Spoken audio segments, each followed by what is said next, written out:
안녕하십니까. 오늘은 윌리엄 연구소 90번째, 90번째 이야기를 하도록 하겠습니다. 지난번에 77번째에 원투를 했을 때 직감과 깨달음의 관계를 얘기를 하고, 깨달음과 선함의 선한 자, 깨달은 자와 선한 자의 내용을 일부 얘기를 했었어요. 성경까지 제가 들춰내면서요. 자, 그런데 여기에서 깨달음과 선함이라는 이러한 내용을 좀 다양한 형태에서 살펴보도록 하겠습니다. 여기에 대한 깨달음과 선함에 대한 내용은 고등학교 윤리와 사상, 고정과 윤리, 천득, 그 다음에 생활과 윤리, 수특 내용에서 이제 다들 다루고 있습니다. 자, 이제 교과서에 드러난 깨달음을 한번 볼까요?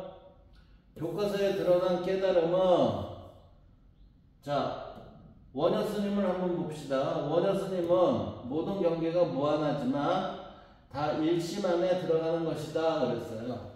모든 것은 일심 안에 들어가는 것이다. 그래서 부처님의 지혜는 모양을 떠나 마음의 원천으로 돌아가고, 지혜와 일심은 완전히 같아서 둘이 없는 것이다. 자, 지혜와 일심은 완전히 같아서 둘이 없는 것입니다 하니까, 일심이 됐을 때 우리는 여기에서 뭐가 나와요? 지혜가 발현이 됩니다. 따라서 우리는 지혜는 뭐예요? 일심의 또 다른 모습입니다. 이렇게 봐야 된다는 얘기죠. 그래서 원효는 일심을 바탕으로 한 깨달음을 제시했어요. 그래서 서로 다른 이론은 하나의 마음이 진리를 다른 시각에서 본 것일 뿐이다 라고 해서 원흉회통사상과 화정사상을 주장을 하셨죠. 우리는 이러한 사상을 일심사상이라고 해요. 일심사상, 원효의 일심사상이라고 하는데, 이 일심사상은 지금 보면은 일심사상을 일심을 바탕으로 한 그랬죠. 이 일심을 뭐로 보고 있어요? 우리는 발음으로 봐야 된다 이렇게 되는 거예요. 저는. 따라서 이 발음은 어떻게 표현이 돼요? 어떤 형태로? 우리는 일지 상태의 전이라는 상태의 발음에서 머문 그 모습을 활용해야 된다는 거죠. 그것을 저는 일지사상 이렇게 지금 표현하고 있습니다. 자, 마음이라는 말을 썼다는 얘기는 뭐냐면, 이 마음이라는 말은 인간이 보는 관점의 용어예요. 관점의 용어. 따라서 마음은 우리가 무형과 유형에 있어서의 그 경계라고 볼 수 있는 이 여기를 왔다 갔다 할 수 있는 게, 이 통으로 원효 스님을 얘기했을 때 이건 모두 마음의 모습이다 라고 얘기해서 일심이다 이렇게 얘기하고 있잖아요. 그럼 이 무형이나 유형이나 모두 마음으로 드러난 모습이기 때문에 지금 요 경계의 모습도 마음의 상태가 모두 이게 순일하게 연결이 된다는 얘기죠. 이 순일함은 뭐로 얘기가 되냐면 발음으로 얘기가 돼야 된다 이렇게 저는 보고 있고, 이 발음이 경계가 되는 거, 무형과 유형에 있어서의 경계가 되는 것을, 이거를 발음이 유지되는 하나의 일지 상태를 얘기를 해서 일지 상태의 위와 아래를 연결하는 게 일지라는 거죠. 전체로 얘기하면 발음인데, 그 발음을 원효 스님은 뭐로 보고 있어요? 마음으로 보고 있다는 거죠.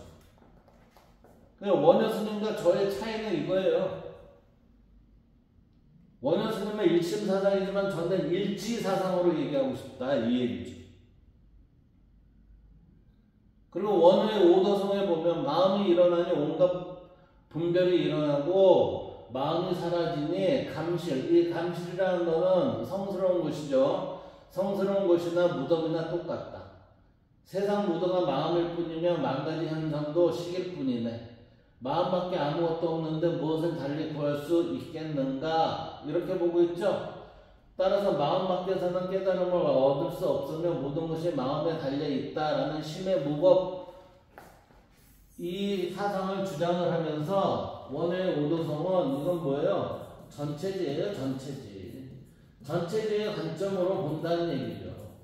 전체지의 관점을 보면 이때의 전체지를 우리는 원효 스님은 마음 일심이라는 상태로 봐야 된다 이렇게 보는 거죠. 그래서 오직 마음이고 마음 밖에는 없습니다 라고 이렇게 얘기가 되는 거고, 그 다음 두 번째 진울 스님을 볼까요? 진울 스님, 진울은 현재 조계사의 종조가 되죠.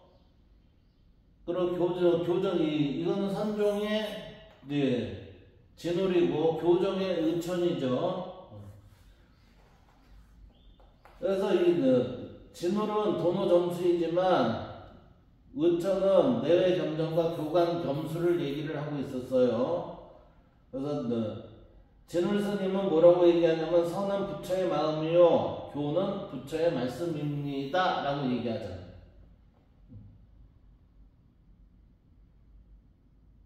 그래서 진울 스님은 도노점수를 얘기해서 단번에 진리를 깨친 뒤 번뇌를 차차 손을 시켜가는 수행법, 그래서 도노는 마음의 부처라는 사실을 자각하는 것, 그래서 모든 중생이 불성을 가지고 있다는 것을 깨달아 참다운 나를 보는 것이 도노이다. 참다운 나를 보는 것, 이게 도노인데 이 도노를 참다운 나를 보는 걸 뭐라고 그랬어요? 도라고 그랬죠? 따라서 이거는 도노라는 거는 도를 깨닫는 것입니다. 이렇게 되는 거예요, 이게. 하지만 도노를 하더라도 오랫동안 누적된 그릇된 인식과 습기는 바로 제거되지 않습니다. 그릇된 인식과 습기는 누가 가지고 있어요? 육신이 가지고 있잖아요. 육신. 따라서 육신에서 이러한 인식과 습기를 빼야 된다 이렇게 보는 거죠. 빼기 위해서 할 수 있는 게 뭐죠? 점수라는 거죠. 따라서 이를 제거하기 위해서는 점진적이고 지속적인 수행인 점수가 필요하다고 보았습니다 라는 게 진울 스님의 이야기입니다. 자, 이제 왕수인 왕양명이라고도 하죠. 주자의 주자학과 왕수인의 양명학이죠. 대를 이었는데 왕수인은 스승인 육상산이 불교 공부를 많이 했다고 그랬죠. 심학. 그래서 왕수인은 명대에 이르러 육구연이 심학을 계승하여 양명학을 체계화했습니다. 도덕 원리의 인식이라는 건 뭐죠? 도덕 원리의 인식이라는 건 깨달았습니다. 이 얘기예요, 이 얘기. 깨달았기 때문에 도덕 원리에 대한 인식이 있다, 이 얘기죠. 그리고 실천의 문제를 도덕 주체인 인간의 마음을 중심으로 이해하고자 하였다. 자, 실천의 문제에 그랬으니까 양명학에 있어서의 이 사람은 뭐라고 그랬어요? 지행일치죠, 지행일치. 아는 거와 행동이 일치돼야 됩니다 라고 하는 거고, 주장은 뭐였어요? 합일이었죠? 네, 지행합일이었죠. 지행합일과 여기는 일치가 돼야 된다 이렇게 되는 거죠. 일치가 된다는 건 깨달은 상태에서의 행위가 된다는 얘기예요, 이게. 그래서 도덕 주체인 인간의 마음을 중심으로 이해하고자 했다. 그래서 도덕 법칙은 마음 밖에서는 존재할 수 없으며, 그러니까 이 얘기는 결국 뭐죠? 진울과 원효 스님과 똑같은 얘기를 지금 왕양명이 하고 있다는 얘기예요, 이게. 왕수인이. 그래서 도덕 주체인 인간의 마음이 바르게 작용함으로써 드러난다고 보고, 도덕 주체의 도덕성 회복이 무엇보다 중요함을 역설하였습니다 라고 했는데, 이때 보세요. 도덕 주체인, 그러니까 도덕 원리를 인식 후 이를 실천하는 자가 된 깨달은 자인 인간의 마음이 바르게 작용함으로써, 그러니까 정함을 실천한다는 거죠. 그래서 발음을 유지 보존하는 것이 무엇보다 중요함을 역설하였다 이렇게 되는 거죠.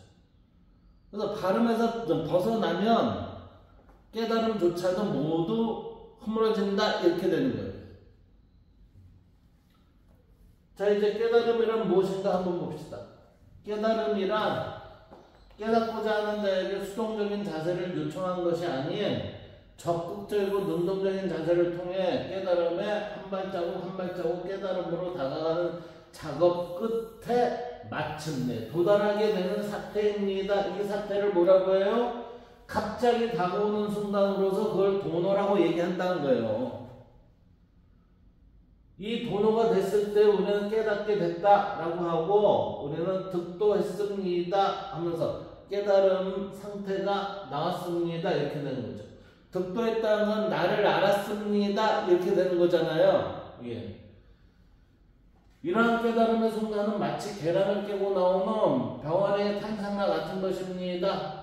이 같은 병아리의 탄생의 순간을 위해서는 일단은 깨닫고자 하는 자의 노력이 끊임없이 요구될 뿐만 아니라 다른 한편은 깨달음을 터득하기 위한 수고로움의 고통 속에 있는 병아리가 즉 수행자가 그 병아리의 껍데기를 깨고 나올 수 있도록 도와주는 업의 닭의 활동과 같은 것이 있게 되거나 있어야 합니다. 이 얘기예요.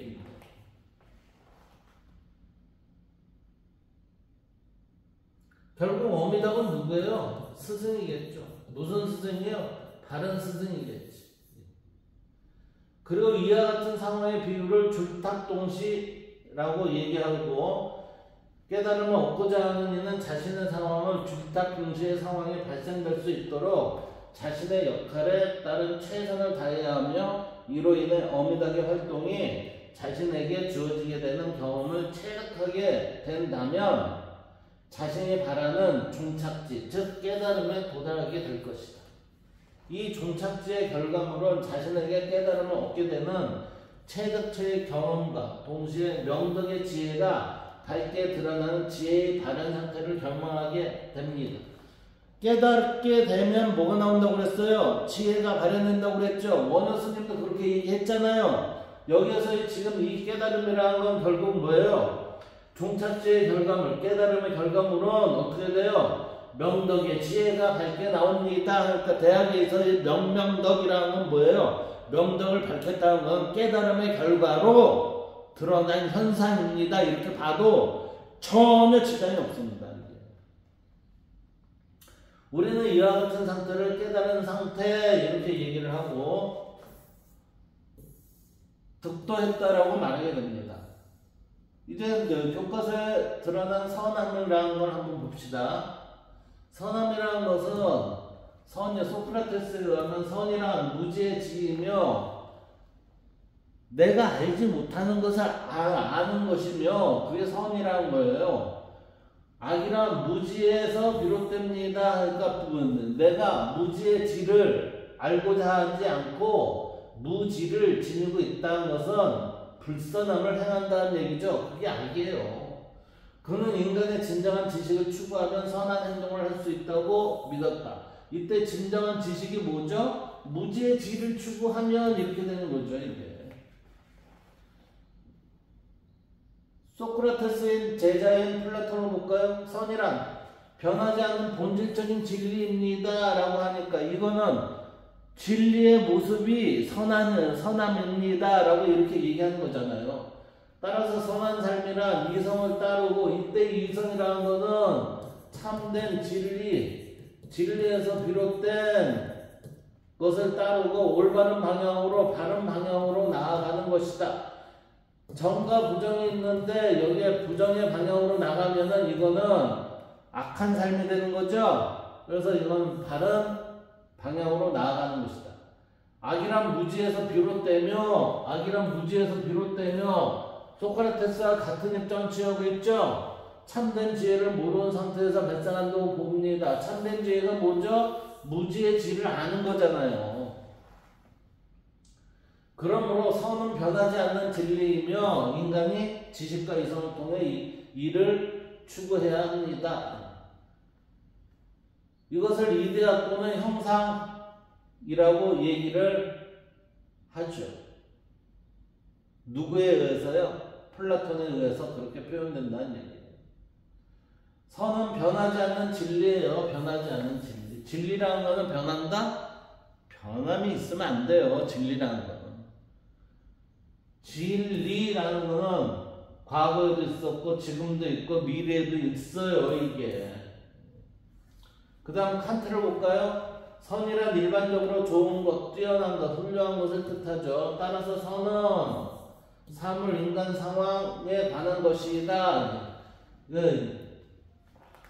중요한 것은 도덕적 가치로서의 선인데 무엇이 가장 중요한 도덕적 선인가? 라는 것은 시간과 장소, 사람에 따라 달라져요. 그것은 용기일 수도 있고 지혜일 수도 있고 행복일 수도 있고 쾌락일 수도 있고 절제나 노동일 수도 있다. 시간과 장소에 따라 달라지는데 달라지더라도 변함이 없는 그 모습이 있어요. 그게 뭐예요? 준용이에요. 준용. 이 준용을 따르는 것이 이게 선의지에 입각한 것이라고 보면 됩니다.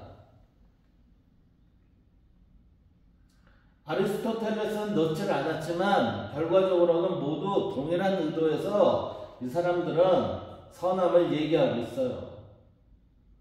자, 모든 선 가운데 최고의 선을, 최고의 것을 최고선이라 하죠. 칸트는 도덕 법칙에 따르는 의지를 선의지라 하고 선의지를 최상의 선이라고 했다. 그리고 최상의 선의지가 그것에 적합한 행복을 누린다고 보았는데 이와 같이 선의지와 합치되는 일치된 행복을 최고선, 가장 좋은 것이라고 불렀다. 저는 여기에서 선의지를 뭐요? 덕이라고 표현해도 되지 않을까? 왜? 발음에 어긋나지 않는 바람직한 관계가 되기 때문에 그렇다 이렇게 되는 거죠. 그래서 동양과 서양에서 선함에 대한 개념은 문화적, 철학적 배경에 따라 다르게 정의되고 이해되죠. 동양의 선함은 주로 조화, 관계, 중심의 철학에서 비롯되고 실생활 위주로 다른 것과의 다툼을 피하는 것. 그러니까 어떻게 보면 전체지에 따른 그러한 모습이 동양에서 많았다 이렇게 되는 거예요. 예를 들어 유기에서는 인의예지라는 덕목을 강조하며 선함은 타인과의 조화를 이루고 사회적 책임을 다하는 데에서 나온다고 봅니다.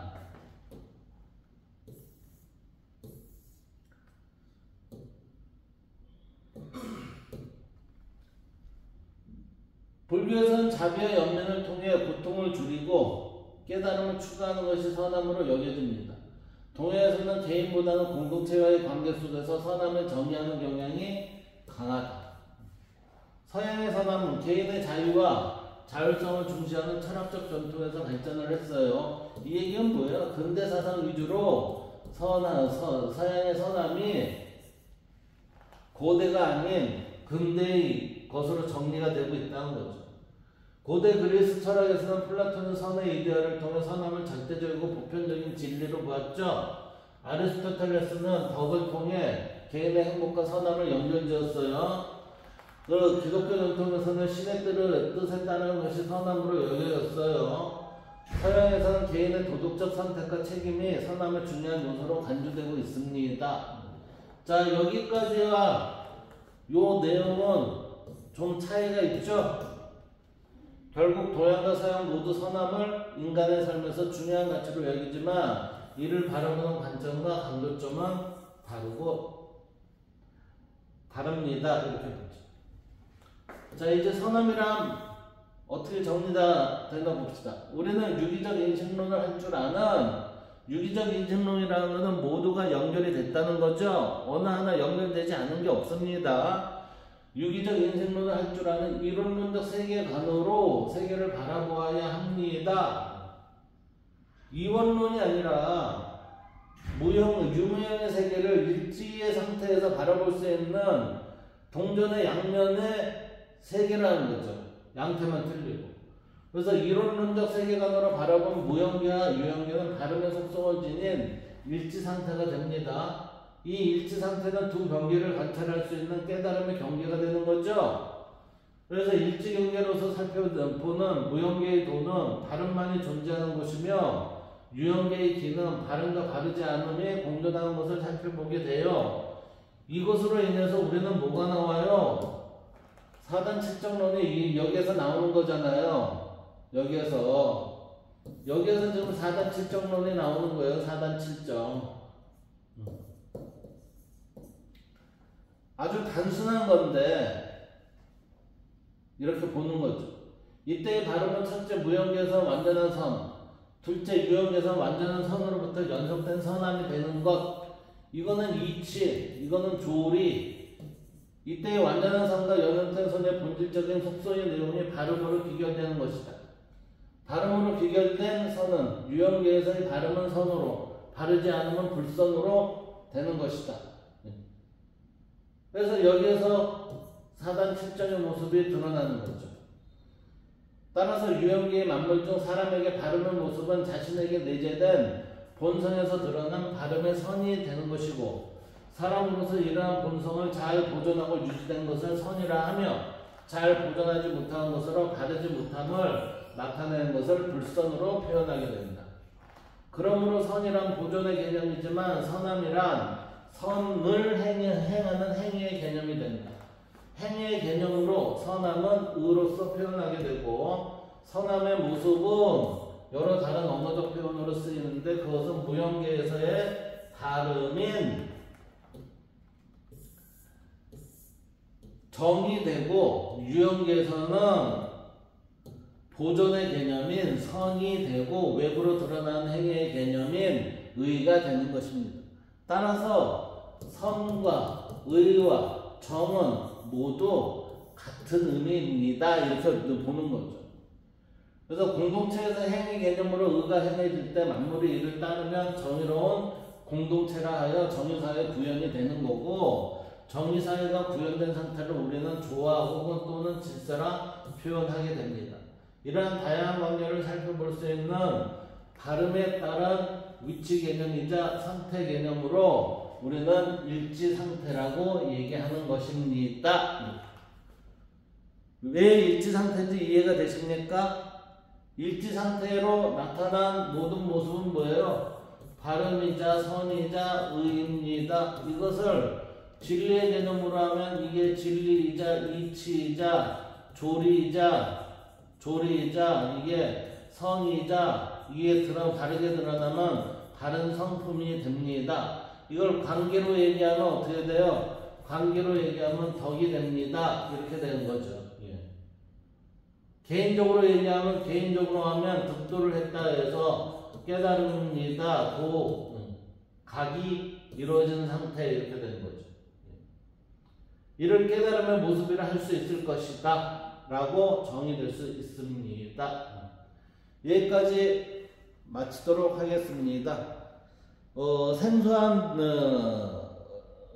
개념으로 이해가 될 수는 있는데 제가 보기에는 전혀 생소한 건 아니에요. 고대에서부터 지금까지 흘러내려온 것을 제가 이렇게 정리했을 뿐이지 새로운 것은 하나도 없습니다. 이상입니다. 여기까지입니다.